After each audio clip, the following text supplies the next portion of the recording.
I'll go over a brief agenda for what we're going to be getting into tonight. So we have a brief introduction just to go over the scope of the project if you were not here in the November meeting. We'll go over kind of what is a feasibility study, what we're looking into. We have, as the mayor said, yes? Can you put a little louder? We cannot hear here. Yeah. Can you hear me over here? Great, perfect. I'll try to keep this microphone nice and close. So then we also have just a run through of the survey, which had been out during the public meeting in in November. It's still currently out, so we'll go through some of those results with you. We've had a really great turnout. We will go through some of the market and site selection work that Urban Decision Group has been doing, and then we'll follow it up with the activity. So we'll go through everything. Again, meat of it is going to be that activity. So just a brief reminder, if you were not here at our November meeting, we are working through a feasibility study for Eastern Delaware County Joint Rec District. And so basically, this is really just a comprehensive study for the potential development of a community rec center in Eastern Delaware County. So we are working through a number of different research opportunities, doing the market study, some conceptual programming to see what could potentially be feasible or what the community needs are for a rec center. So this is a 6-month engagement really studying the viability and potential success of this potential community center. We have been doing different research opportunities and looking into the understanding and variety of project areas to inform this study. So we're working through community engagement efforts. We are doing the market analysis. We're working with smaller groups, some focus groups. So we've been working with the youth sports groups within Eastern Delaware. So we are really focused on community engagement and some of that research into it. With some of this research in particular, we have done this public survey that was out in November to January. We will be having another one coming out after this. We're still working through that behind the scenes. We are continuing to do some smaller focus groups, but then also the market research, as I mentioned before.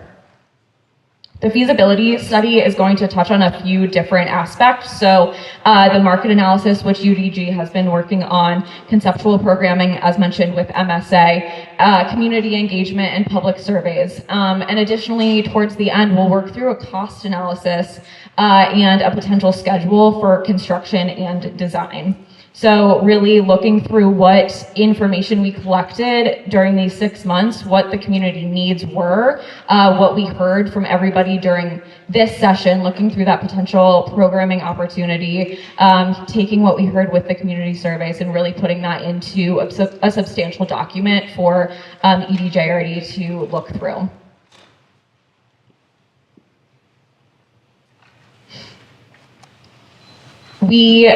As I mentioned, we've done a couple different engagements. So with this November meeting, we kind of introduced the original idea and the concept of this, but we also wanted it to be a discussion-based activity. So we listened to the community and really just asked questions. We went through what are the potential programs that can be in a community center. So art rooms, community rooms, multi-purpose, but what are you seeing in your community that you need and is not currently available? So going through all of that with you to make our decision moving forward on, what we want to see.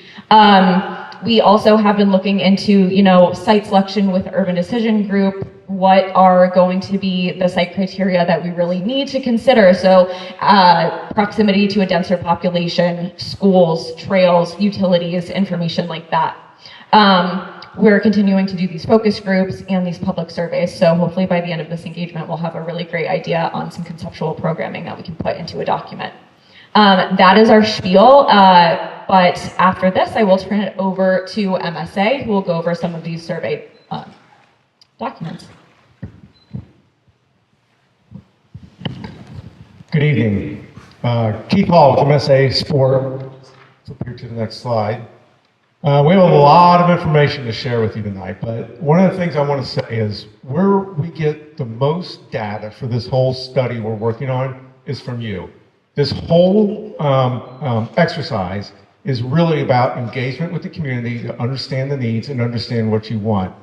And I'll repeat this because I said it during the other one. No decisions have been made yet. Decisions won't be made until we get through the entire process. So as we were just talking, there's a couple pieces to this that we are really focused on. We're going to study the financial feasibility. That's yet to come. The site feasibility and the programming is what we're going to focus on tonight. This activity, sounds like we're in kindergarten or first grade or something, is really going to be focused on programming. It's going to be a fun process for you guys to get together and really talk and amongst yourselves and express what your thoughts are to each other when it comes to a project like this. And then we're also going to talk about site feasibility. That's two key ingredients to this, because both of those really sort of fuel the cost to the project. How big is the project, where it's going to be located, and then eventually we'll get into what the operational costs are. We're not talking about that tonight necessarily. So where are we in this process? We had talked about, we had a workshop back in November, I believe, which was very informative. We essentially came in and presented what we were doing, and we got a lot of information from you all. Since then, we've gone through a survey, which you've heard we've had a very good response to. Katie's going to share some of the data with what we heard from that tonight, and I think you'll be surprised to see some of that too. And then where we are is we're in this workshop number 2, doing what we're talking about doing tonight. In between then, we've, as was discussed, we've talked about, and we've had focus groups where we've talked to different sports specific groups and what their needs might be and everything and how that might inform the process. And this time I'll hand it over to Katie. All right, so I'm Katie Freeland, also with MSA Sport. I just want to start by saying we had over 1,400 responses to our online survey, which was quite amazing, really. That says a lot about your community's interest. We got a lot of really, really great feedback. A lot of what we're going to recap in this survey here, and I'll try to hit it pretty high level, is pretty similar to the feedback that we were hearing at the first community engagement. So I'm going to hit these data points pretty quickly, but I am assuming this information will be available should you want to dive into it in a little bit more detail after tonight's session. So just a quick demographic check of those who took the survey. Again, we had 1,430 participants. 82% of them were residents of the Eastern Delaware Joint Rec District, and 96% were homeowners. The age and size of household, a lot of information on this slide, but what this is really telling us is that we're seeing a lot of families who are responding to this survey. About 20% were households of 2, and then we had, I think, quick math, it was about 70% were households of 3 or more. In terms of age, we're seeing a lot of households that did have younger kids in elementary school and in middle school, and that kind of comes up as a reoccurring theme on some of the other survey answers. So I thought this one was pretty interesting. Do you currently belong to a fitness or rec center? We had 70% no, but 30% yes. Of those 30% that said yes, they belong, about 56% of them go a couple times a week. But when asked if their needs were being met with their current facility, only 28% said yes. And then if asked if, even though you currently belong to a center, if you would be interested in joining a new center, we still had about 95% of those people say they would be interested in joining a new center.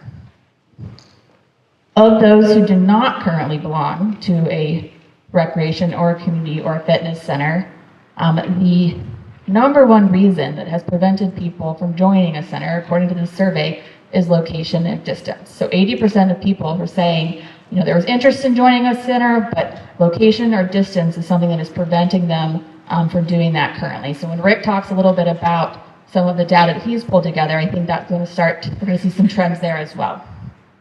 Of those who do not belong to a center, currently over 90% are interested in joining something like a joint rec community center. So there's a lot of information on this slide here. As part of this survey, we listed a large amount of different program types or amenities. So when we're saying the word program types, we're talking about the things that you could do in a facility. So that might be a pool, it might be a gym, a flexible program space. We have a whole list of different amenities, and we asked everyone to kind of rank these. Of these, what are you most interested in, all the way to what are you least interested in. So this is starting to organize some of that data. So some of the themes that we saw over there on the left side, the things that we saw kind of highest priority, pretty much across the board consensus, was the need for aquatics. And aquatics was both indoor and outdoor pools, so that was being asked for, as well as an indoor walking track and then some fitness, strength training kind of facilities. And the next kind of tier, so again, pretty high priority, maybe not unanimous across the board, there was a strong interest in gym space, so both wood courts and then multi-purpose courts, as well as outdoor spaces for fitness and rec. As we get to the middle, I would say that toward tier 3, kind of those middle of the road, some interest, some support, those are really leaning towards social types of spaces, I would say. And then as we get lower down, lower priorities are some of the more niche kind of gaming, billiards types of spaces. But aquatics was one that we heard kind of loud and clear through the survey. So just kind of summarizing, there was an open-ended question on the survey, if something wasn't listed, what else are you missing? What else are you interested in? Aquatics was, again, a written in as loud and clear. Instructor-led fitness class, so a plethora of those types of classes, but instructor-led fitness, sports spaces, especially indoor turf. So some of this, as well as some of the conversation that we had during the first community engagement, led us to kind of do a side focus group on some of those youth and rec sports and trying to figure out what type of support spaces they would need. More area for kids and teens. There's a lot of conversation about where the kids are going, what kind of spaces they would like to see, after school support, weekend support, wellness and recovery, and then arts and community events. So a theater was something that had not been on our list, but was getting written in a lot on an open-ended question. In terms of just like practical considerations, the affordability, the cost was something that came up frequently, and again, just that convenience and access, where is it located?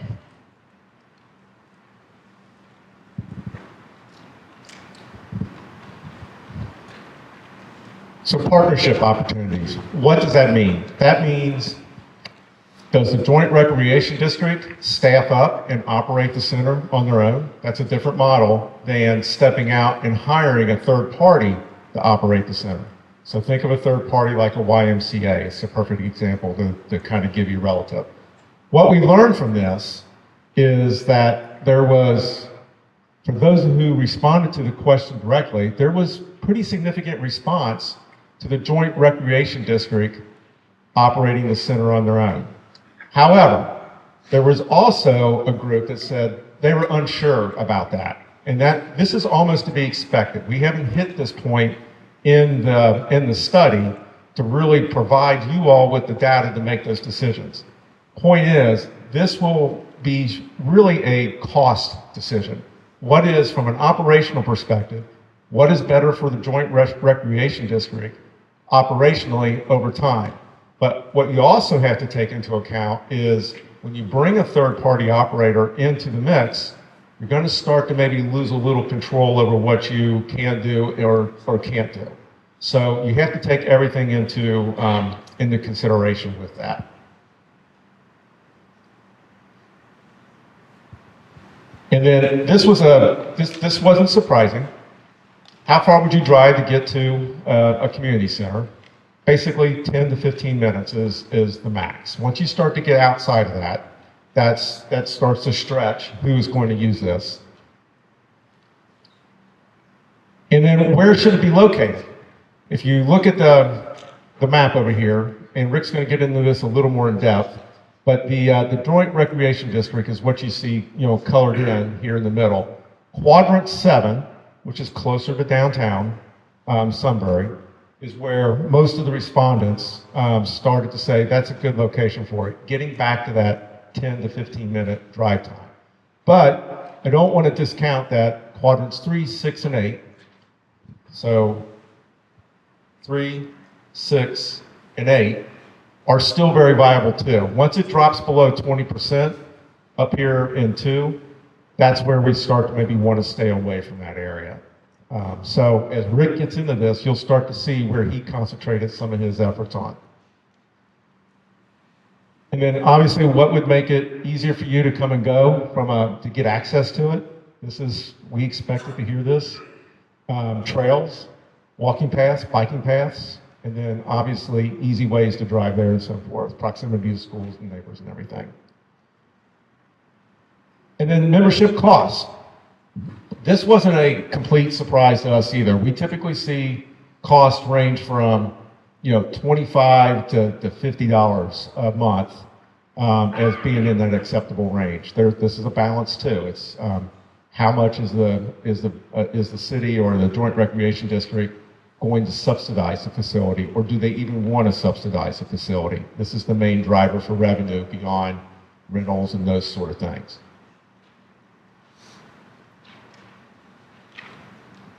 The overwhelming concern was how you all are going to pay for this. And primarily, we've talked about this in the beginning, taxes, millage on your properties and so forth is going to be the primary funding element to pay for something like this. So that is understood, but a strong agreement between Sunbury and the surrounding areas underserved, and the community center could provide real value if done carefully and in a transparent way.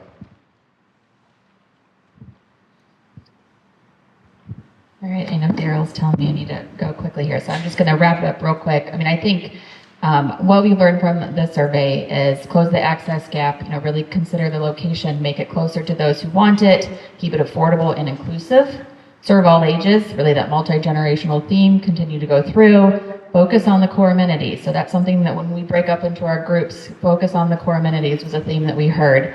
Plan for growth, that's something, as you're a growing community, we need to be forward thinking with this. Choose the location carefully, fund it transparently and sustainably. So sustainably means kind of it's a growth model, it's operational model, it's sustainable model over time. And then lastly, make sure that it reflects the character of the community of which it serves. So with that, I'm going to turn it over to Rick to talk about. Thanks, Katie. My name is Rick Stein. I'm the principal and owner of Urban Decision Group. As you've heard over and over, we did the market analysis, and part of that is analyzing where potential facilities would go.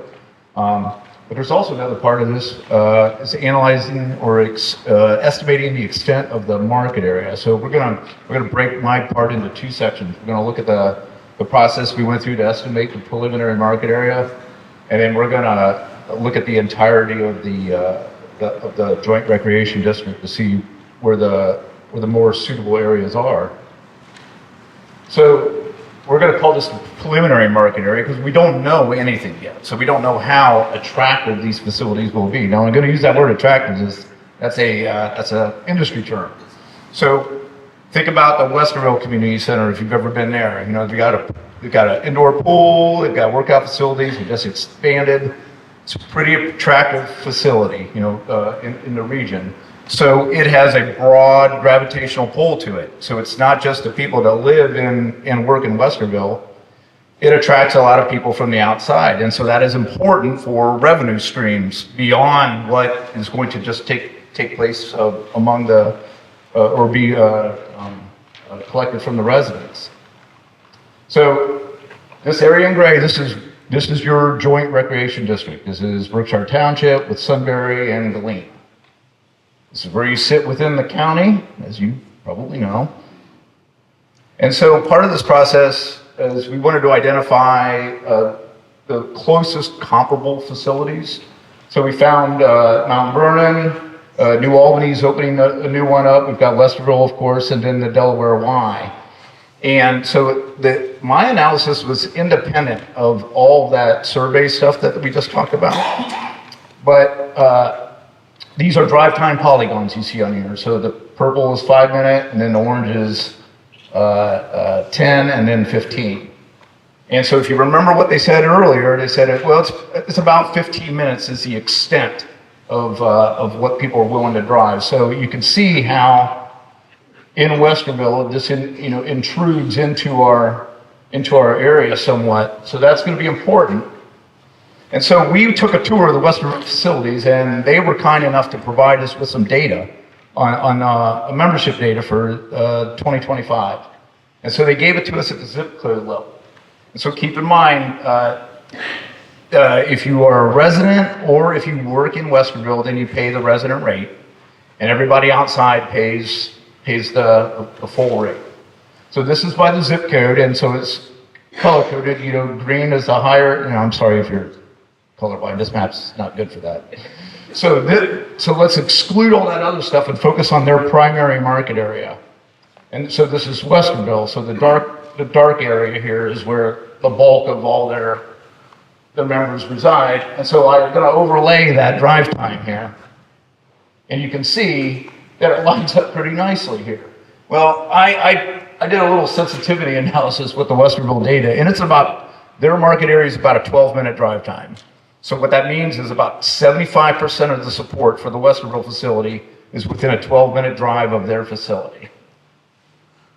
So with this in mind, and not knowing exactly what we're going to do yet, I had to concoct a preliminary market area. Now, this is really interesting for bankers, investors, taxpayers, and marketing, because this is the area where you would expect 75% of your support to come from. So keep in mind, it's the folks that live in here that are building it and paying for it, but you want to try to collect as much revenue from everybody outside as possible. And again, the more attractive your facilities are, yes, they're more expensive, but they also attract people from outside your area and expand your market area.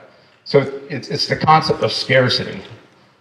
And so we put the townships on here to see approximately how this breaks down. Again, it's just, if you're from the other townships, this is good for a point of reference. And depending on where we locate the facilities, which would be somewhere in this gray area, the size and extent of this preliminary or this market area would change. And again, the attractiveness plays a big role with that. So if we're looking across the entire area for development suitability, so I subdivided the entire area. These are half-mile hexagons you see here, and then we calculated the center point of each of those hexagons to simulate a potential facility. And then we calculate 12-minute drive times emanating out from the center points of all those things. And then we looked at about 6 or 7 different variables that we've determined were important to estimate the support for these facilities. And one of them, of course, is total population. So instead of showing you raw total population numbers, this data is normalized. And what that means is the areas with the highest population are down here, and then we divided all the other values by that value. So the things you see in red are 20 to 30% of the total population that you see down here. It's just a way of kind of comparing apples to apples, because we're going to look at a bunch of different variables. Population density, a little bit different. And then we can estimate the change in population over the next 5 years. And I think this is really interesting because we've looked at you've got a lot of planned and proposed projects. You've got a lot of new housing units that have already been built and a lot of new housing units coming online. This takes the next 5 years into consideration based on the historic development pattern that in the plan and proposed in the pipeline. And then one thing we learned from Westerville is there are 2 distinct groups that have a lot of programming thrown at them, and that's the youth and then the seniors. So we broke the population up into those buckets as well. This is 0 to 19, 60 plus, and then we have spending data too. So we took your recreation, entertainment spending, and we have this index which compares your spending to the rest of the United States. And we can see the areas down in here tend to be the bigger spenders in this particular category. That may be important, it may not be. Now I want to bring it back to this because the proximity to Westerville Community Center is maybe the biggest factor impacting the southern portion of your market area. So this is the travel time, approximate travel time. So these yellower dots down here Now we're in the 12 to 15 minute range. So we're within that gravitational pull of Westerville. Well, we don't want to be. So if we exclude those and then recalculate the scores, this is how it plays out across the area. So think of this as a scorecard. The areas with the highest scores, which in this case are the dark and greens here, these are the most desirable based on equal weighted impact of those demographic factors and spending factors that we just saw. It doesn't mean you have to build it here or here. It means you probably start looking there first and then go on to the next one and on to the next one. So use it as a scorecard. We can overlay information like floodplain data, easements for utilities. I mean, we can put a whole bunch of spatial data in here to keep whittling this down, but that's how you should look at this thing. Like, consider it a scorecard. And so again, keep in mind the exercise you're getting ready to do. You're going to be talking about the different amenities that you can have in your facilities. The more attractive those facilities are, the larger this market area becomes, and the more interesting this map can become. Because you've got a lot of the development and the growth that's going to be in this northern area, just something to think about. So the next steps, tonight you're going to talk about the amenities. We've already done an exercise where we looked at things like proximity to swimming pools in the region, to field turf, to banquet and rental facilities, like we saw in Westerville and New Albany. So one thing I can tell you right now is there aren't a whole lot of those facilities nearby. There are obvious gaps, especially with the pool. That our team will consider utility and road infrastructure, and of course, it all comes down to parcel availability. And with that, I think I got it done in time. You did. Thank you. All right. So our group activity. So in a minute, we are going to ask you to break up into groups of probably about 6. Let's start with 6 and see how that breaks up. I'd rather have more conversations at the table, and we can do that with a little bit smaller groups. So the goal of this group activity, as all this is leading to, we're trying to determine the right balance for you of your program and amenities, which is going to influence our building size and our site size, with the overall project cost. So keep in mind, the bigger the building, it's probably going to cost more money. The more amenities we put in it, it's going to cost a little bit more money. And that's okay. We don't have any answers right here. We're just really trying to understand where you all as a community, where your comfort level is between those things. Ultimately, understanding the type of building, the size of building, the type of amenities can help us continue to develop the site criteria so we can make those recommendations. So for simplicity's sake, we're going to break this into kind of 3 different size community centers. We're going to go small, medium, large. Okay, so small is about 50,000 square feet, medium 100,000 square feet, and large is 150,000 square feet. So just as an example, the Linden Community Center, which was just built by the City of Columbus, is what we would consider a small community center for the sake of this exercise. So this is a floor plan of that community center. I apologize, the graphics are a little hard to read, but essentially it has a gym space. It has a lot of classrooms and flexible program rooms. It does not have a pool. It does not have dedicated fitness. It's more of an urban facility, really serving just a diverse group of people and a diverse group of activities, and that is about 50,000 square feet. The Delaware Community Y, this is a little short of our 100,000, but it's sitting at, I think, 72,000 square feet. This one does have a lot of amenities. It has a pool, it has a gym, it has fitness, it has a walking track, and it's sized out to about 72,000 square feet. The Westerville Community Center, which we keep talking about, that one I would consider that to be a large facility. So that one sits at about 145,000 square feet. It has multiple gyms, multiple pools, senior center, program spaces, fitness, walking track, all of that within its footprint. What was the size of it before they expanded? Oh, that's a great question. I'm going to guess it was probably maybe 120. Yeah, so I don't know the size, but the additions they did were the auxiliary gym. Yeah. That's where the ninja course is. And then this fitness area over here was expanded too. And then And the seniors. and the senior areas, yeah, they expanded here. They added this into the wedge too. That's the warm water. They added a lot. They added a lot. So like I said, we're going to divide you into groups. We are going to ask you we have place cards with project size on it. So we're going to pick your target group program size. We're going to give you all these puzzle pieces of amenities. We're going to ask you to start putting them into the footprint and see where you land with it. Just a note, because we're architects and we have to think about this, all projects are going to have mechanical and circulation and all that stuff, though no one really wants to think about, but that does tend to account for about 20% of your building. So all footprints that you make are going to have that appropriate block in it to account for that. So this is what your place card is going to look like. You can see small, medium, and large with the red dashed lines. These are what your puzzle pieces are going to look like. On the left, those are our mechanical spaces. You need to make sure that your small building has a small mechanical space and so forth.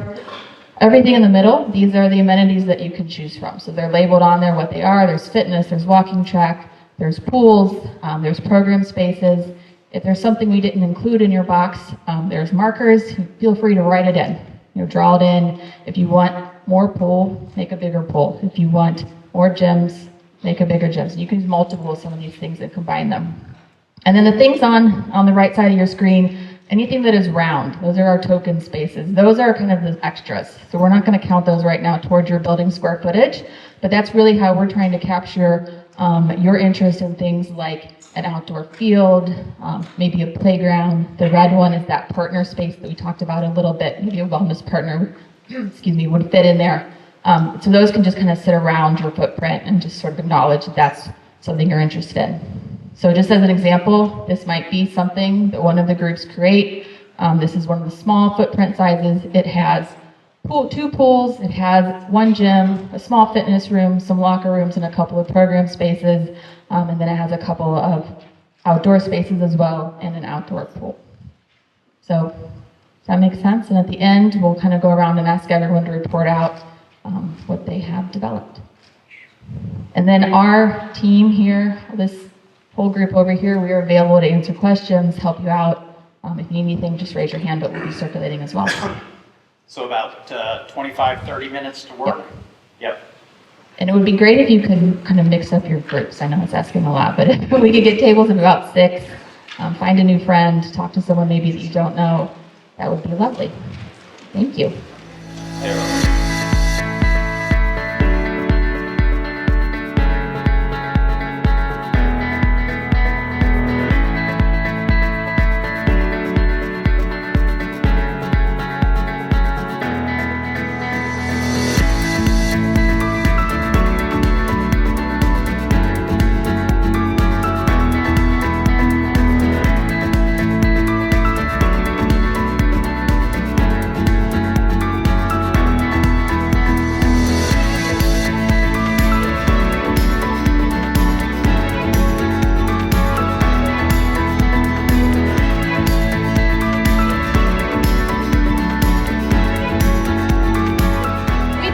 A medium-sized building, hopefully on a very large piece of land so that there's lots of opportunity for dreams as Delaware County becomes more and more popular. We already know it's a wonderful, attractive place to live just because of the growth around here.